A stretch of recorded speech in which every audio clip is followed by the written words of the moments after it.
Parfois, le sport, ça fait mal. Salut, moi, c'est Dédé, et bienvenue dans la cassette numéro 12. Pose-toi, mets-toi à l'aise, prends le temps et écoute. Parce qu'aujourd'hui, je vais te raconter quelque chose qui vaut le coup de s'en souvenir. Bon, je sais pas si c'est parce que je suis un homme ou si je suis juste stupide, peut-être les deux, hein. Mais quand j'ai une douleur physique qui apparaît ou qui traîne, j'ai cette petite voix dans ma tête qui me chuchote tout doucement: va faire ton sport. Et je sais que c'est pas bien de faire ça, mais je le fais quand même. Mais pour une fois, ça m'a réussi. En me forçant à courir sur un point de côté et en essayant de le faire partir, j'ai compris naturellement comment ça marchait. Il y a de fortes chances que tu sois aussi têtu que moi. Du coup, je me suis dit que ça serait peut-être mieux de comprendre comment tout ça fonctionne, comme ça va peut-être t'éviter une grave blessure. Et au moins, tu comprendras comment ça marche. Et tu pourras pas te plaindre. Qui dit sport, dit muscle. Donc, autant commencer par comprendre ce que c'est. Tu t'en rends sûrement pas compte, mais ton corps, il est rempli de muscles de toute taille. Sans eux, tu serais rien, comme une poupée Barbie, inanimée. Évidemment, ça te sert à courir, marcher, soulever des objets, mais ça te sert aussi à te tenir debout, à bouger les doigts, à sourire, cligner des yeux, digérer la nourriture et même respirer. Parce que ouais, ton corps, il en a même des cachets, comme ton cœur. En fait, le moindre mouvement, même minuscule de ton corps, c'est grâce à des muscles. Pour que ça soit simple à imaginer, faut voir un muscle comme si c'était plusieurs paquets de spaghettis entassés. Si tu prends un spaghetti, ça correspond à une fibre musculaire. C'est une cellule hyper longue et c'est l'équivalent d'une corde. Et si tu zoomes, une corde c'est composé de quoi? De plusieurs fils tissés ensemble. C'est la même chose pour une fibre musculaire. C'est rempli de milliers de microfilaments. La seule fonction d'un muscle, c'est de tirer. Donc pour faire un mouvement, il en faut deux opposés. Je t'explique. Par exemple, pour plier ton bras, c'est ton biceps qui tire et qui ramène l'avant-bras. Pour tendre le bras, le biceps il se relâche. Et c'est le triceps qui est juste en dessous qui va tirer l'avant-bras vu qu'il est attaché à ton coude. Ça a déjà dû t'arriver. Tu te réveilles le lendemain d'une séance de sport et t'as l'impression qu'un tractopelle t'a roulé dessus. Bon, j'exagère peut-être un petit peu, mais je te parle de la sensation d'avoir une des parties de ton corps lourde et un peu bloquée. C'est les courbatures. En fait, c'est parce que t'es pas Superman. Ton corps, il a une limite en termes de force et d'endurance. Quand tu portes un poids lourd, ton muscle, il est contracté. Sauf que le poids, il est plus fort. Donc, il force ton muscle à s'allonger. Et le fait de forcer à répétition, les microfilaments dans le spaghetti, ils tiennent pas le coup. Il y en a qui se déchirent. Mais c'est pas pour autant que la corde entière, elle lâche. C'est juste qu'il y a plusieurs fils qui se déchirent. Et même si tu soulèves pas lourd, ça arrive si tu cours. À force de répéter un mouvement et de forcer ton muscle à se tirer puis se relâcher, il a plus d'énergie. Donc, il y a des microfilaments qui capitulent et qui se déchirent parce que tu résistes. Forcément, les cellules, elles sont endommagées. Donc, faut reconstruire tout ça. Mais pour reconstruire ça rapidement, il faut des ouvriers et des matériaux. Et tout ça, c'est dans le sang. Plus précisément dans une partie spéciale, le plasma. Pour l'obtenir, ton corps, il va déclencher l'inflammation. Il va ordonner à tes vaisseaux sanguins qui passent dans ton muscle de s'agrandir pour faire passer plus de sang. Ce qu'on veut, c'est le plasma. Donc, des minuscules vaisseaux sanguins qui sont reliés à ton muscle vont laisser sortir ce liquide. Un peu comme un filtre avec des petits trous. Et vu que les cellules dans le plasma sont petites, il y a que cette partie du sang qui passe. Vu qu'il y a beaucoup de liquide qui rentre dans ton muscle, ça prend plus de place. Donc ça appuie partout, y compris sur tes nerfs. Ça, c'est les cellules qui t'envoient le signal de douleur. Si t'as du mal à bouger le bras, c'est parce que ton cerveau, il contracte volontairement le muscle pour maintenir les fibres à leur place et limiter le mouvement. Comme ça évite que tu déchires ton muscle complètement. Ce qui est incroyable, c'est que ton corps, il est programmé pour s'adapter. Si tu casses les filaments de ton muscle, à cause d'une charge trop lourde ou parce que t'as fait un mouvement pendant trop longtemps, ton muscle, il va se dire: ok, t'as cassé les fils, c'est pas grave, je vais le reconstruire plus fort pour pouvoir supporter la prochaine fois. Mais c'est pas pour autant que si t'as pas de courbature, tu t'améliores pas. Parce que ton corps, il évolue aussi en apprenant à mieux maîtriser les muscles à force de t'entraîner. Au lieu d'utiliser genre 30% des fibres musculaires, tu vas apprendre à en utiliser 70% avec le temps. En vrai, les courbatures, c'est gentil. Il y a bien pire.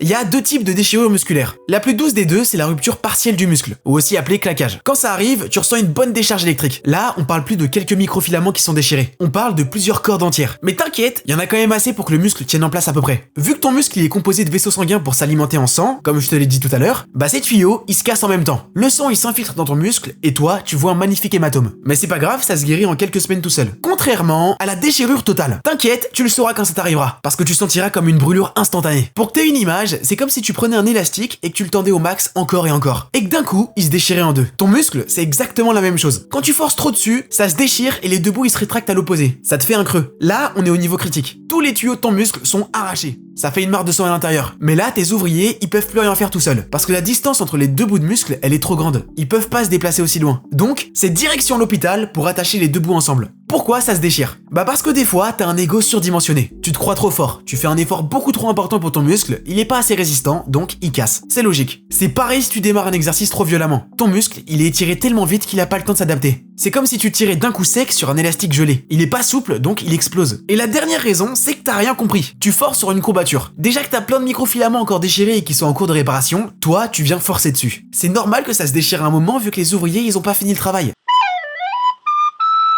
Bon, maintenant qu'on a vu les muscles, faut qu'on parle de la structure. Parce que les muscles, c'est le moteur. Mais pour que la voiture elle tienne la route, il faut des fixations. Et ça, c'est le boulot des ligaments. Ils relient un os à un autre pour stabiliser. Les muscles, c'est de la corde solide. Mais les ligaments, c'est du gros câble d'acier. Leur seul but dans la vie, c'est d'empêcher tes os de partir en vacances chacun de leur côté. L'accident le plus classique, c'est quand tu forces tellement sur l'articulation que le ligament il s'étire au-delà de ce qu'il peut supporter. Si tu prends ton élastique et que tu tires dessus encore et encore, ça se déforme. Et quand tu relâches, il retrouve pas sa forme d'origine. Il devient trop lâche. Bah l'entorse, c'est exactement ça. C'est des fibres de collagène qui sont dans le ligament qui sont déchirées. Le schéma il se répète. Les vaisseaux sanguins vont libérer le plasma pour inonder la zone. Vu que ça remplit tout l'espace vide, ça gonfle. Et l'articulation elle devient tellement tendue que tu peux difficilement bouger. Dès que tu forces ou dès que tu touches, ça déplace le plasma et ça appuie sur tes nerfs. T'as même déjà dû remarquer que ça s'étendait même autour de la zone. Ça, c'est parce que ton corps, il te connaît. Il sait que tu vas vouloir forcer. Donc, il ordonne aux muscles autour de se contracter pour t'empêcher de faire le moindre mouvement. Et des fois, ça arrive que ton cerveau, il te bloque carrément l'information de contraction. Tu peux plus rien ordonner à la zone. Comme ça, on est sûr que tu fasses aucun mouvement. Je t'ai dit que si le ligament il est trop tendu, alors il perd sa forme d'origine. Il s'agrandit. Pourtant, quand tu guéris d'une entorse en quelques semaines, tu sens aucune différence. Tout va bien. T'as bien guéri. Ton corps, il a réparé la zone en refabriquant du collagène. Sauf que c'est toujours légèrement étendu. Mais ton corps, il s'est adapté. Il a recalibré la force des muscles autour pour compenser la nouvelle différence. Là, ça va, ton ligament, il est juste un petit peu trop étendu. Mais qu'est-ce qui se passe si ça s'étend beaucoup plus? Eh bah, ça lâche. L'exemple le plus connu, c'est quand quelqu'un se fait les ligaments au foot. Les fameux croisés. C'est quand ton pied reste planté dans le sol, mais que tout ton corps il tourne. Là, le câble d'acier dans ton genou, il se tend et il claque. C'est pas un petit claque de spaghetti où t'entends rien. Cette fois, c'est le bruit d'une branche d'arbre qui claque en deux. Le problème avec les ligaments, contrairement aux muscles, c'est qu'ils sont quasiment pas alimentés en sang. Tu te souviens des ouvriers dans le plasma? Et bah là, ils ont même pas de route pour arriver sur le chantier. Le ligament, c'est une zone déserte. C'est pour ça qu'une rupture totale, ça se répare pas tout seul. Le corps, il sait pas recréer complètement ce câble d'acier. Selon le ligament qui s'est déchiré, tu peux vivre sans. Par exemple, si tu t'es fait le ligament du genou, tu pourras marcher, monter des escaliers et faire du vélo. Parce que ton genou, il va tenir grâce aux muscles qui sont autour. Ce sera pas un effort conséquent. Mais tu pourras plus faire de foot, de basket, en fait, n'importe quelle activité qui te demande de changer de direction rapidement. Sinon, tu peux aller à l'hôpital. Vu qu'un ligament, ça se recoupe pas, ils vont aller prendre un bout de tendon de ton corps. C'est un autre type de câble qui est aussi solide que le ligament. Ils vont percer tes deux os, faire passer le nouveau ligament et fixer ça avec des vis. Mais t'inquiète, je te rassure, t'es endormi. On peut pas recoudre les deux bouts parce que niveau structure, c'est des fils qui sont pas dans le même sens. Ils sont dans toutes les directions pour supporter des mouvements de n'importe quelle direction. Ça se casse pas au même endroit, à la même hauteur et ça s'effiloche. C'est impossible à recoudre. Tant qu'on y est, autant parler du tendon.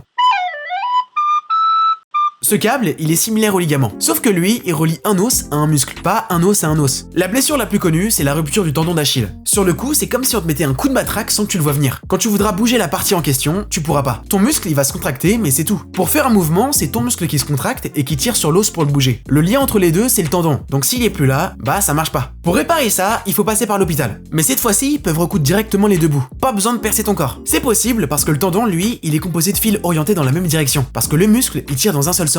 Quand ça coupe, c'est net. Donc suffit juste de tendre les deux bouts et de recoudre. Comme une sangle de sac à dos. On arrive au meilleur. La douleur qui te fait galérer alors que t'es déjà en effort. Personne comprend, mais ça arrive littéralement à tout le monde. On entend plein de choses différentes. Que ça arrive parce que tu bois pas assez, parce que t'as trop mangé ou parce que tu respires mal. Et ça s'arrête là. Personne va plus loin. En réalité, on n'est pas sûr de la raison parce que c'est pas possible d'étudier ça. Parce que pour étudier un phénomène médical, l'idéal, c'est de pouvoir l'observer en laboratoire. Sauf que le point de côté, il est imprévisible. Et c'est difficile de mettre un coureur dans une IRM ou un scanner pendant qu'il tape un sprint. La théorie la plus plausible, c'est celle qui va avec le raisonnement que j'ai eu. Parce qu'il y a quelques jours, j'ai découvert qu'en appuyant sur mes points de côté, ça disparaissait même si je courais. En fait, dans ton ventre, pour éviter que tes organes se mélangent ou s'entrechoquent, ton corps, il a créé une sorte de grand sac qui les protège. C'est le péritoine. Il y a deux couches, dont une collée direct contre les organes. Pour pas que ça frotte et que t'aies des douleurs, il y a un peu de liquide entre les deux couches. Comme ça, tout glisse. Quand tu cours, contrairement à quand tu marches ou que t'es assis, tu fais bouger tous tes organes. Ça monte, ça descend, et ça pendant longtemps. Donc, il peut arriver que tes deux couches elles frottent et s'irritent. Ça peut arriver si t'as trop mangé. Ton estomac, il est gonflé, donc il écrase les deux couches et elles se frottent. Et si t'as pas assez bu, alors il y a pas assez de liquide, donc ça glisse moins bien. Mais t'as dû le voir, si tu t'arrêtes de courir, la douleur elle diminue petit à petit. C'est parce que t'es plus en mouvement. Donc tes organes ils bougent beaucoup moins et il y a moins de frottement. Si t'appuies sur la zone où t'as mal, ça fera la même chose parce que tu vas plaquer tes organes contre la paroi de ton ventre. Donc ils seront maintenus en place et ça va limiter les frottements. Est-ce qu'il y a un moyen d'éviter tout ça? Oui. Tu le connais bien mais tu le trouves chiant parce que t'as envie de foncer directement. Mais si tu continues de faire ça, faudra pas te plaindre. L'utilité, elle est dans le nom, chauffer. À l'arrêt, tes muscles, ils sont froids et raides. L'échauffement, ça fait monter la température interne de ton corps. Résultat, tes fibres musculaires, elles sont beaucoup plus élastiques et souples. Elles peuvent s'étirer et se contacter plus vite. Donc, elles vont pouvoir résister beaucoup mieux aux micro-déchirures. Si tu t'échauffes, tu permets à un liquide, le synovie, de devenir encore plus liquide. Ça va se mettre entre tes os pour éviter qu'ils frottent entre eux. Et ça va aussi te permettre d'amortir les chocs. Plus c'est violent et rapide, plus le synovie est durci pour absorber. Qui dit effort, dit énergie. En chauffant tes muscles doucement, tu vas permettre aux vaisseaux sanguins de s'ouvrir en grand. Comme ça, ils vont envoyer un max d'oxygène et de nutriments pour que t'aies de l'énergie. Et toi, quand on te réveille le matin, niveau réflexion et coordination, c'est compliqué, hein. Pour tes muscles, c'est pareil. En les chauffant doucement à l'avance, tu permets une meilleure communication entre ton cerveau et tes muscles. Donc t'as de meilleurs réflexes, t'es plus coordonné, et en plus, t'arrives à utiliser un plus grand pourcentage de tes fibres musculaires d'un coup. C'est pas magique. Ça repousse ta limite de rupture, mais ça l'efface pas. Si tu t'es échauffé comme un dieu mais que tu forces trop vite comme un idiot sur un poids trop lourd, tes muscles, tes tendons et tes ligaments, ils vont exploser quand même. Bon, j'espère que ça t'a aidé. C'était Dédé, au revoir.